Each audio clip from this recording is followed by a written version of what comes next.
Ryan Reynolds here from Mint Mobile.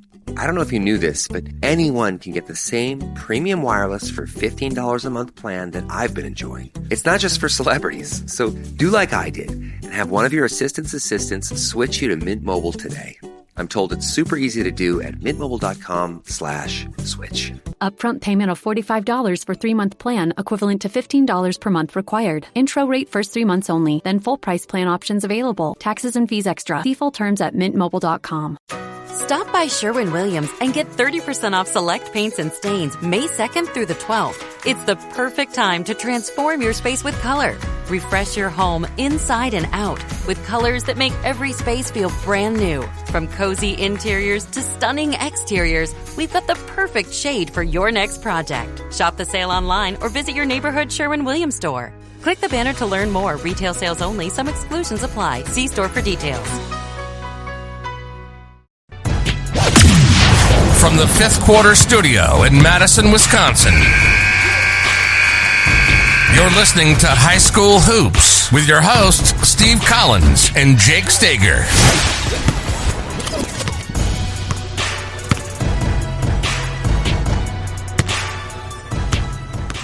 Before I jump into the podcast, go over and leave a 5-star review. We really love those reviews. Leave some comments. I read all of them, and we would really appreciate that. But before we get started, I definitely want to give a big shout out to our two sponsors. First of all, Dr. Dish, the #1 shooting machine on the market, bar none. Mention Coach Unplugged, you get $450 off, and you'll get the best customer service you'll ever expect. Just mention Coach Collins, and they'll take really good care of you. Also, go over and check out teachhoops.com for coaches who want to get better. It is the one-stop shop for basketball coaches. It's something, when I started teachhoops.com, it was what I would have wanted as a young coach before, all the state championships and all the nationally ranked teams that I've coached. And not to brag, just to kind of tell kind of my journey, I would have killed for this stuff because it would have made my life so much easier. A little bit of everything that you need to become a better basketball coach. And we are the only people out there that offer 14-day free trial because we believe in it so much. Follow the roadmap, work on your craft, and you get me one-on-one mentoring. So I can't imagine anything better than that. I don't know. Anyway, go over and check it out, and let's head off to the podcast. All right, welcome to High School Hoops, episode 40. This is going to be a fun one. So, Coach, go ahead. I'm going to let you do this one because I have lots to say about this one. This is probably what you can take my hat off. There's no hair. This has caused a lot over the years. It's not as bad as it used to be, but this one's caused a lot of heartache in my house.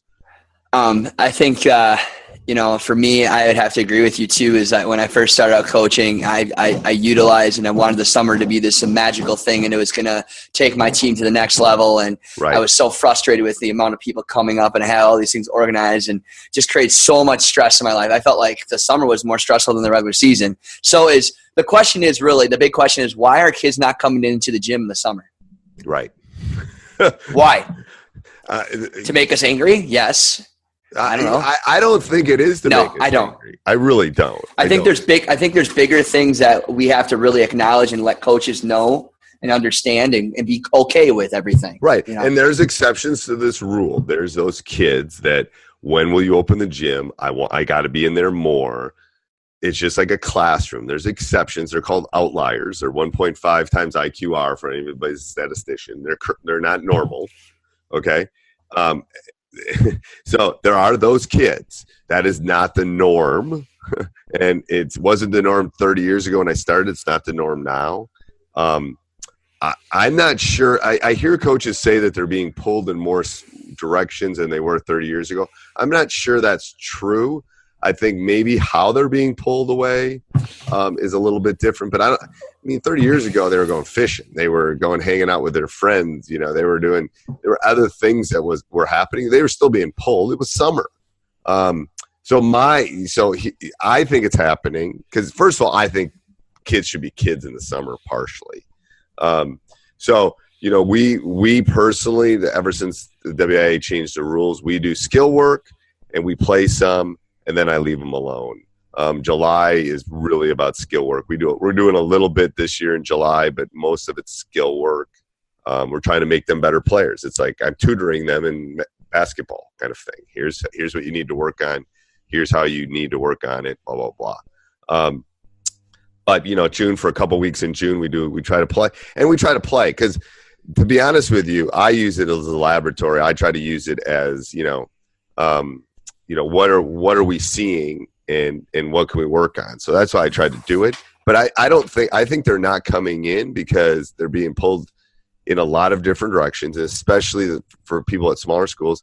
They're multiple sport athletes. And I've talked to enough coaches over the last couple of years with this podcast that it's really about building relationships. And if your relationships get fractured in the summer, they're not going to come fight for you. Nobody wants to come sit in a gym that's 87 degrees in the middle of July. But if you've built a relationship, they will. They'll come put some shots up for you. They'll do some work for you. And if you don't, then, I think sometimes we as coaches build in our head what we want. And, we're not college coaches. We can't hold the scholarship or, that kind of stuff. Or we're going to bring somebody else in to take your spot kind of threat. So I think that's I just think I don't think things have changed that much. I think how we adjust to it has to change.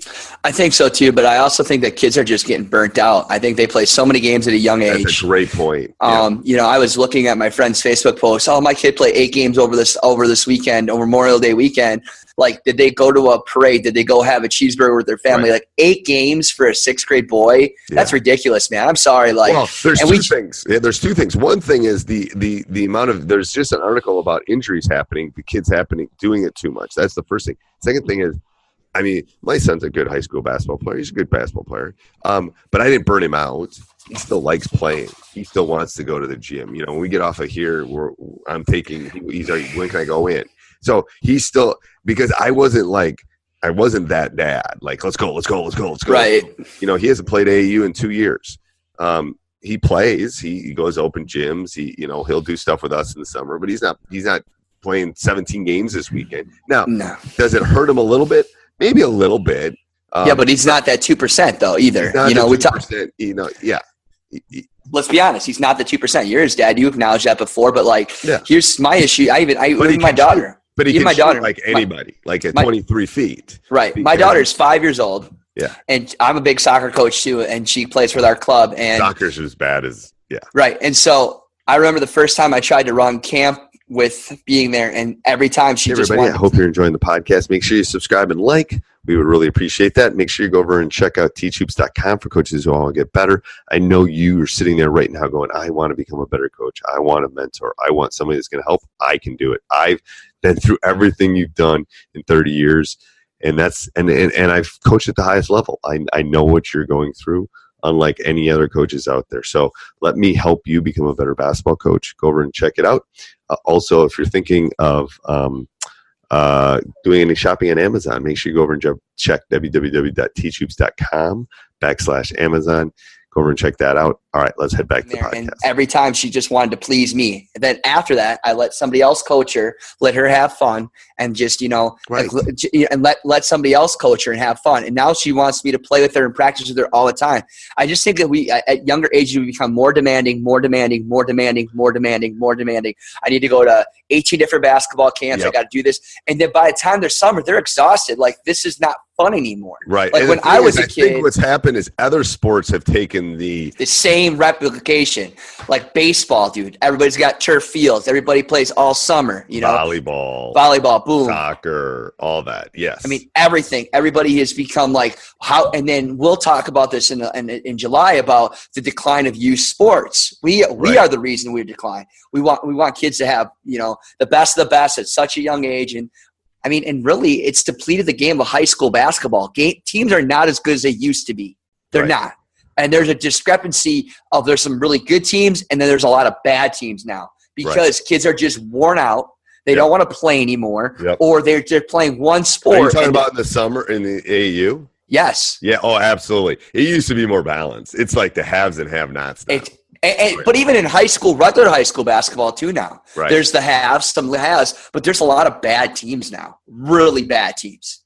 we could talk about certain areas of Wisconsin where the region has just depleted, Right. Yes, it's true. It's true. It's one of the proudest things that I've talked about with our program is, since 2002, we've been good. But your whole area, your region has been able to stay consistent, and that's something to be proud of because it's our region, the Milwaukee metropolitan area, has gone like pathetic.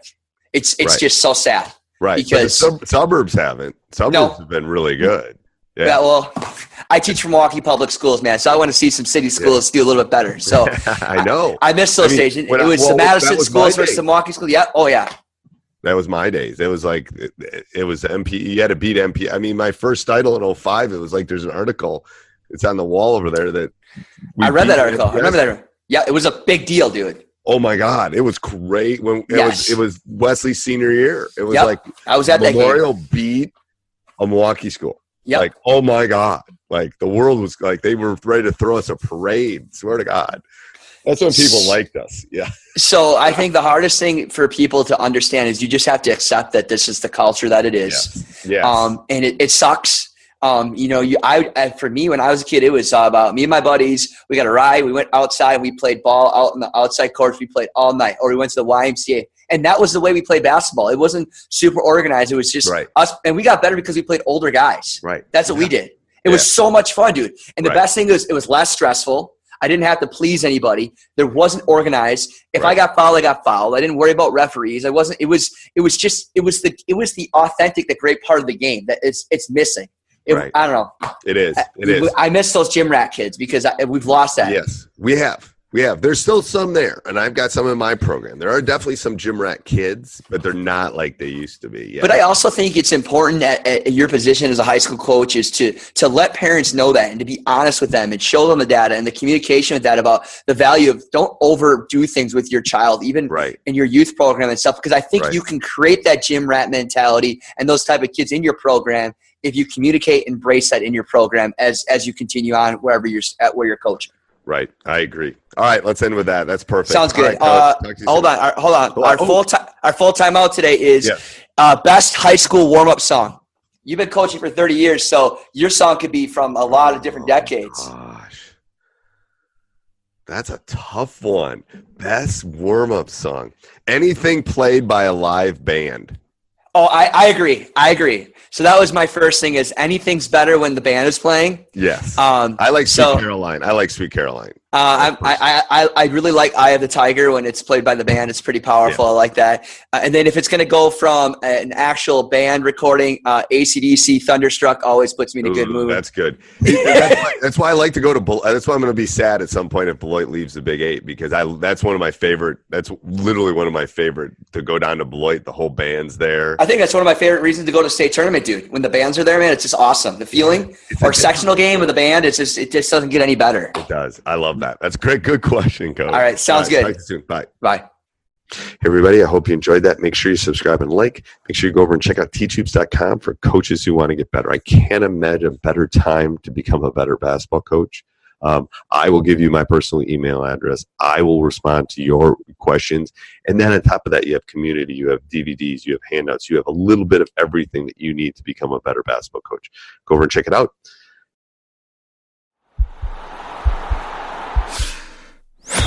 This podcast is part of the Sports Social Podcast Network.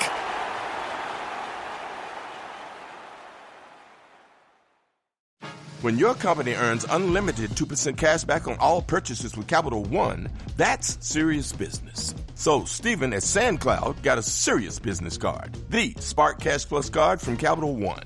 We used our 2% cash back to help build our retail presence. Savvy, Stephen. And we get big purchasing power, so our business can spend more and earn more. The Spark Cash Plus card from Capital One. What's in your wallet? Terms and conditions apply. Find out more at CapitalOne.com/SparkCashPlus.